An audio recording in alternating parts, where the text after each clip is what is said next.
Hi, this is Mark at learnhowtogarden.com, and in today's episode of the 10-Minute Gardener we're going to be planting my all-time favourite fruit, and that's homegrown raspberries.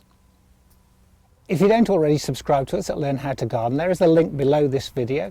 If you just hop over there, all it will cost you is your email address, and it means we can keep you up to date every time we post a new film, and it also means that you get access to our free monthly newsletter. I'm in my mum's garden. My mum has this small garden. We call it the 10-minute garden because she only wants to spend 10 minutes a day. And although the beds are incredibly productive, she has very little fruit. She has some rhubarb that grows here. And we wanted to add fruit to this garden, but we have no space. The only space we've got is vertical space, and it's the space that we don't use a lot. So we're going to add a couple of espalier apples later. We may try and get a fan train cherry, which are growing vertically.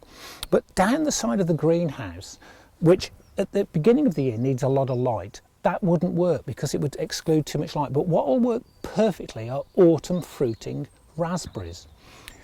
Raspberries themselves come in two types. They're called flora canes or primo canes. Basically that's technical speak for whether the canes, and if we pick up one of these raspberries, these are the canes, the growing, if you like, pieces of the plant are referred to as canes in soft fruit.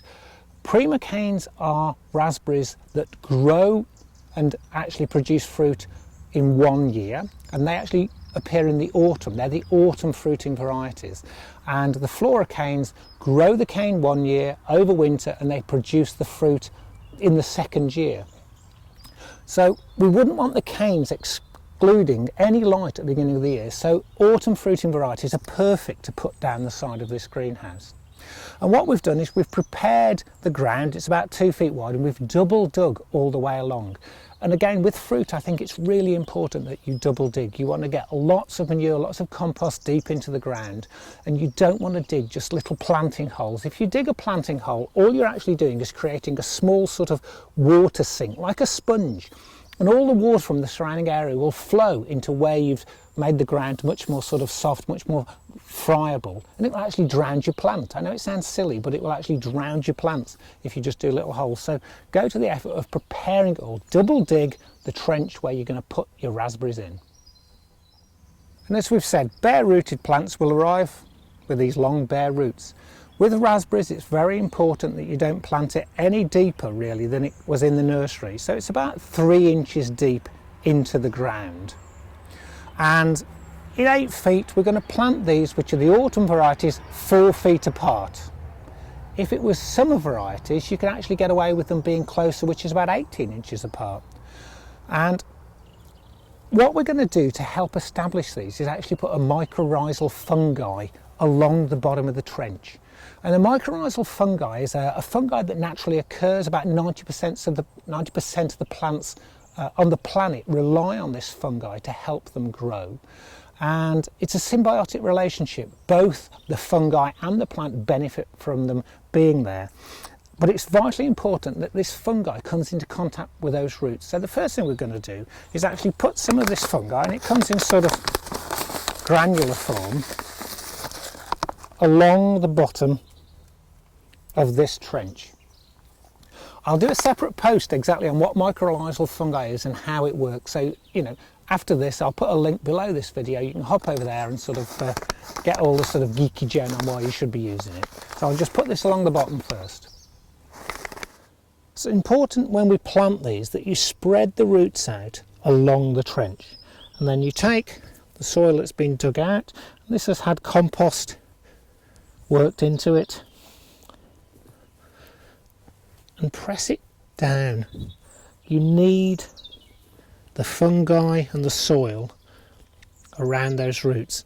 Raspberries are very thirsty plants. They're quite hungry plants, but they hate being waterlogged.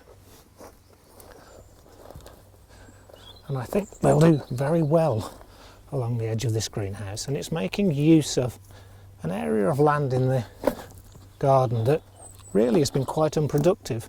It's just been used as a bit of a walkthrough. Just firm it in. There's no need to sort of jump up and down with your boot on these things. You see it all the time, We'll just get these 4 in, water them in. In about 8 weeks' time, I'll actually feed this with some potash, probably some wood ash, just to start the roots going. What you would do normally is then cut this down totally off. Nothing is going to actually sort of grow on these canes that you're seeing. All our fruit is going to come from the canes under the ground. But because we've just planted this, and because my mum's likely to forget it's in, we'll probably leave these on until the new canes start to shoot up. With summer raspberries, you would have to put a support in here, and all that support would consist of is about a 4-foot post at each end, and then at 18 inches and again 18 inches, and right at the top you just put wires across to support the canes. You don't have to do that with autumn raspberries, but I may put one in. We'll see how they grow.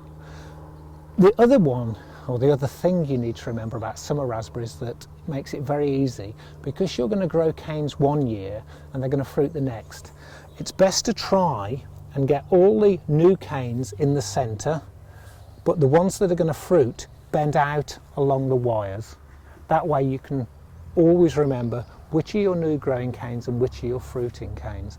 And then come the end of the year, you cut off all the ones along the wire, your centre ones that are new, you bend down and tie in, and you've got your fruiting canes for next year. But like I say, because we're against the greenhouse here, we don't want anything shadowing this at the beginning of the year when we want maximum light.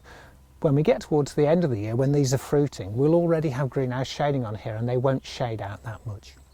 So that's it really, dead easy. Autumn fruiting raspberries.